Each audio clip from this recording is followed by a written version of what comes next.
Luki Alamsyah dengan itikat baik sudah menandatangani surat ya yang menyatakan bahwa dengan niat baik dan tulus, dan saya mengapresiasi ya, saya menghormati niat baik Mas Luki Alamsyah tersebut ya, yang telah dengan tulus, dengan jujur menuliskan ini tanpa ada tekanan apapun, dan itu semua agar persoalan yang sempat terjadi di antara kami berdua dinyatakan sudah selesai.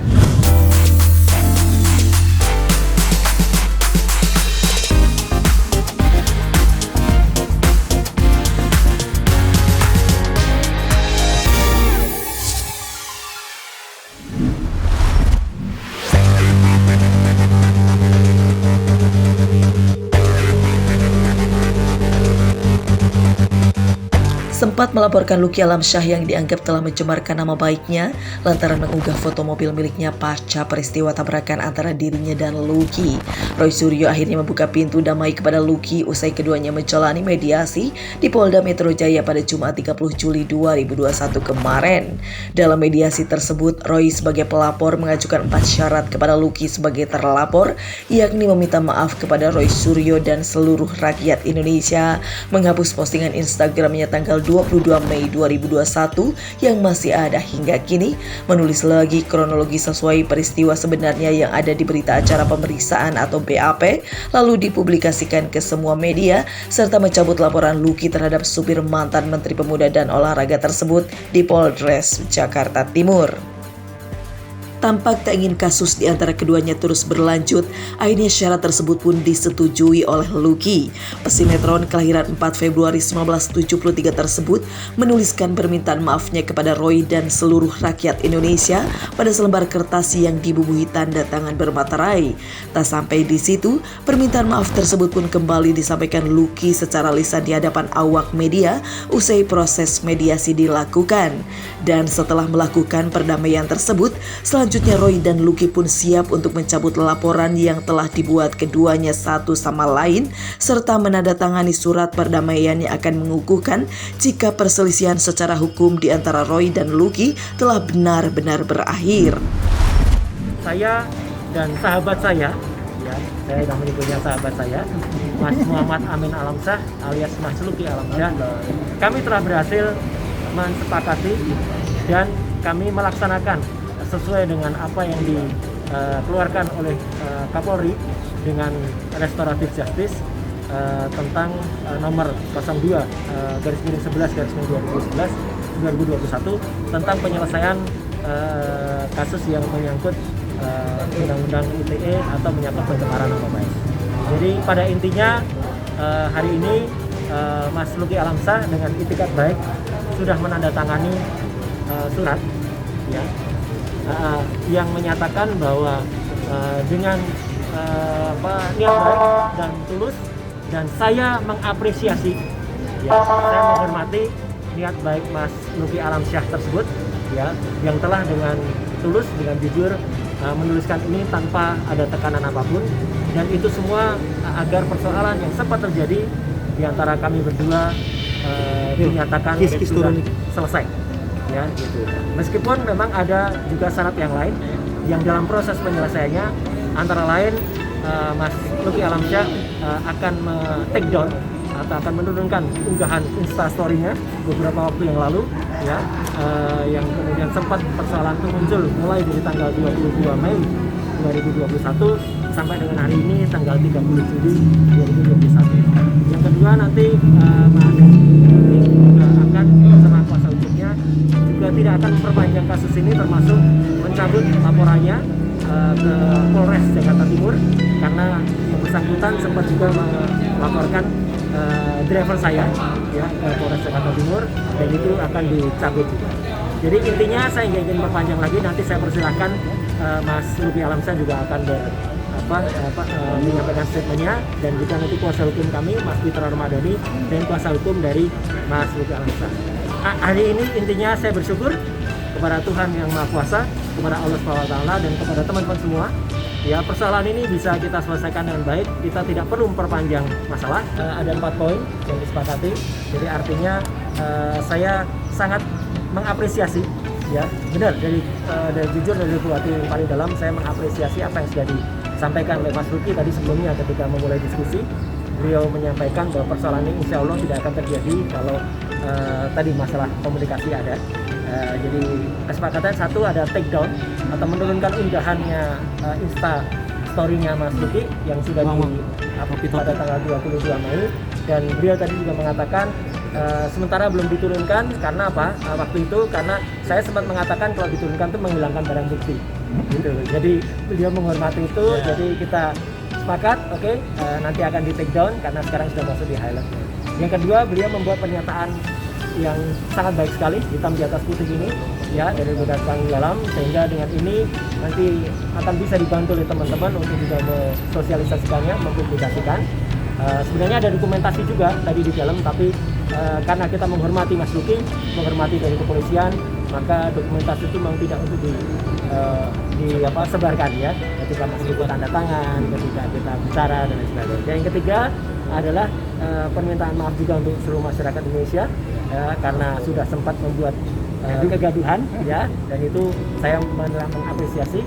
Dan yang keempat adalah mencabut laporan karena kuasa dari Mas Luki sempat melaporkan driver saya, sopir saya ke Polres Jakarta Timur, dan itu juga dicabut karena mau nggak mau, karena yang dilaporkan driver saya yang bertanggung jawab juga terhadap yang bersangkutan ya. Jadi itu terkait dengan persoalan ini. Kalau itu semua sudah disepakati tadi, dan itu alhamdulillah sudah hari Senin kuasa hukum Mas Luki Alamsyah akan dari kantor kuasa hukum Pak Adnan Buyung Nasution, saya hukum dan lawyer dan kawan-kawan akan mencabut itu dari Polres Jakarta Timur. Selasa Mas Fitra Romadhoni, sarjana hukum, magister hukum, akan mencabut laporan dari sini. Rabu itu akan ditandatangani surat yang menyatakan perdamaian di antara kedua belah. Seperti yang disampaikan oleh sahabat saya, Mas Roy, bahwa kami sudah sepakat setelah kita bicara dari hati ke hati bahwa kita sudah mencapai kesepakatan bahwa hal ini bisa kita damai tanpa harus ada perpanjang lagi. Dan juga dalam hal ini saya sudah menuliskan surat karena yang seperti saya bilang waktu press conference melalui virtual ya, waktu itu secara tanggal 18 Juni waktu itu saya sudah bilang bahwa unggahan ini memang sempat membuat gaduh lah istilahnya secara nasional. Oleh karena itu saya bilang bahwa saya minta maaf untuk kegaduhannya, dan pada saat ini setelah kita bicara dari hati ke hati, kita sudah sepertinya memang tidak ada masalah lagi. Dan tentu saja masalah ini kan sempat yang namanya orang tersinggung, yang menyinggung wajib untuk minta maaf. Dan karena itu bukan hanya Mas Roy, kepada Mas Roy, tapi juga kepada keluarga yang mungkin sempat terganggu dengan postingan saya. Oleh karena itu saya minta maaf. Mudah-mudahan hal ini membawakan hal yang lebih baik dan menjadi pelajaran juga nanti buat kita semua dalam mengungkap dan mengunggah sesuatu. Karena kita sebagai warga negara baik kan tidak bisa lepas dari peraturan dan undang-undang yang memang mau tidak mau sedang berlaku sekarang gitu ya, Mas Roy ya. Oke, oleh karena itu sekali lagi saya bahagia sekali bisa dapat sahabat baru di sini, Mas Roy. Dan mudah-mudahan ini tidak akan lagi menjadi persoalan lagi di kemudian hari. Semuanya kita berjalan dengan baik dan kita bisa kenal lebih baik lagi untuk hal-hal yang jauh lebih baik lagi dari sekarang.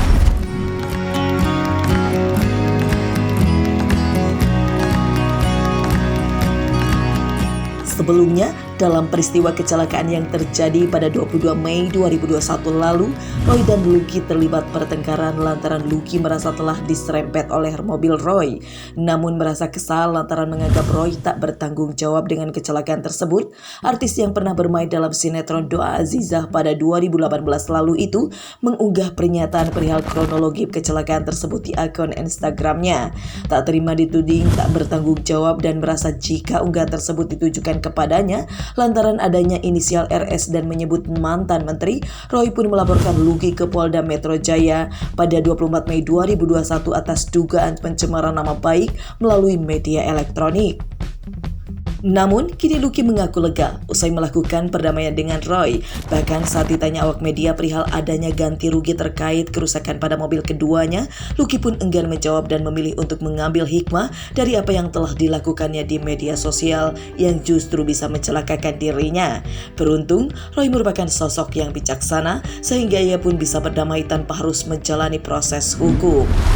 Ya kalau ada masalah selesai pasti ya lega lah ya, karena kita bisa juga dengan keluarga bisa lebih tenang, mungkin saya juga bisa melakukan hal yang lebih tenang lagi, yang lebih positif dan produktif lah ya.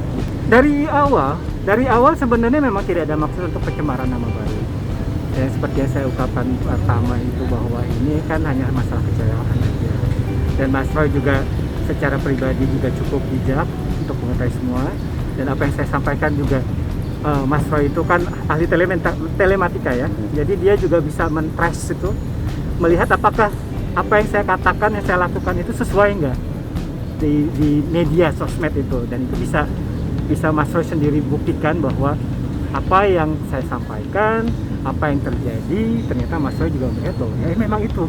Jadi makanya tidak membutuhkan waktu yang lama bagi kami untuk bisa saling memaafkan, menerima sebenarnya apa yang terjadi dan apa yang membuat masalah ini semakin besar, seperti itu aja. Karena kan ini kasusnya cepat sekali sudah masuk ke pelaporan ya. Begitu masuk pelaporan menjadi ranah hukum. Oleh karena itulah pada saat sudah dilaporkan itu jadi ranah hukum dan itu adalah masalah polisi. Kita ikuti aja kan, yang pertama yang dulu saya bilang kan, kita ikuti aja proses yang dilakukan oleh kepolisian, kita hormati semuanya. Saya juga menghormati Mas Roy juga, saya menghormati kepolisian juga, dan terbukti sekarang semuanya itu berjalan cepat sekali, kita komunikasi dengan baik, tidak ada masalah yang saling curiga, saling menuduh apa segala macam, dan juga memang karena PPKM ini kan, makanya baru bisa terjadi. Seharusnya sih sudah lebih cepat kemarin bisa kita ketemu gitu, tapi karena memang PPKM ini ya itulah.